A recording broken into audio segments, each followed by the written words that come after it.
ഇപ്പോൾ വി.ഡി. സതീശന്റെ മാധ്യമങ്ങളെ കാണുന്നുള്ളതിലേക്ക്. UDF-നെ കുറിച്ച് വലിയ പ്രതീക്ഷയുണ്ട്. UDF വന്നാൽ കേരളത്തിലൊരു മാറ്റമുണ്ടാകും എന്ന ഉറച്ച പ്രതീക്ഷ ജനങ്ങൾക്കുണ്ട്.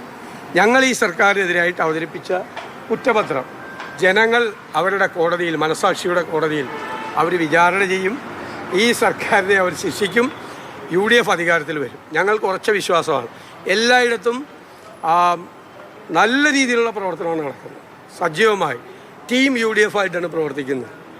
ഒരു പ്രശ്നവും ഒരു സ്ഥലത്തില്ല. നല്ല രീതിയിലുള്ള പ്രവർത്തനം. അതിൻ്റെ ഏറ്റവും അവസാന ഘട്ടത്തിലേക്ക് കടക്കുമ്പോൾ ആവേശകരമായ പ്രതികരണമാണ് എല്ലാ ഭാഗത്തും അല്ല, അത് ബാങ്കിലെ അക്കൗണ്ട് സ്റ്റേറ്റ്മെൻറ്റിൽ കൊടുത്ത് ഞാൻ പറഞ്ഞതല്ലേ, ആപ്പ് വഴി കളക്ട് ചെയ്ത പൈസ അത് പുറത്ത് കൊടുത്തു. ആ പുറത്ത് കംപ്ലീറ്റ് അതിൻ്റെ ഡീറ്റെയിൽസ് പറഞ്ഞു. അതിൻ്റെ സ്റ്റേറ്റ്മെൻറ്റ് നോക്കിക്കോ നിങ്ങൾ. വിഡ്രോ ചെയ്തേക്കണതിൻ്റെ കറക്റ്റാണ്. ആദ്യം ആപ്പുകാർക്ക് കൊടുക്കാനുള്ള പൈസ ഞാൻ സുധാരനോട് വിഡ്രോ ചെയ്തു. പിന്നെ ഇപ്പോൾ ഈ സ്ഥലം മേടിക്കാനുള്ള പൈസയും വിഡ്രോ ചെയ്തു. അതിൻ്റെ അത് ഞങ്ങളെടുത്ത് വീട്ടിൽ കൊണ്ടുപോകാം. വീട് പണിയാൻ KPCC ഫണ്ടിൽ നിന്ന് ACC ഫണ്ടിൽ നിന്നും പൈസ വരും. അല്ല ഇല്ല, ഇനി പൈസ ഇല്ല, ഇനി പൈസ കളക്ഷൻ ഇല്ല. KPCC ഫണ്ടിൽ നിന്ന് പൈസ കൊടുക്കും, AICC ഫണ്ടിൽ നിന്ന് പൈസ കൊടുക്കും. ആരെങ്കിലും തന്നാൽ വാങ്ങിക്കും. പിന്നല്ലാതെ ഞങ്ങൾക്ക് പൈസ ഉണ്ട്. AICC സഹായിക്കാന്ന് പറഞ്ഞിട്ടുണ്ട് നേരിട്ട്. അത് പിന്നെ വെറുതെ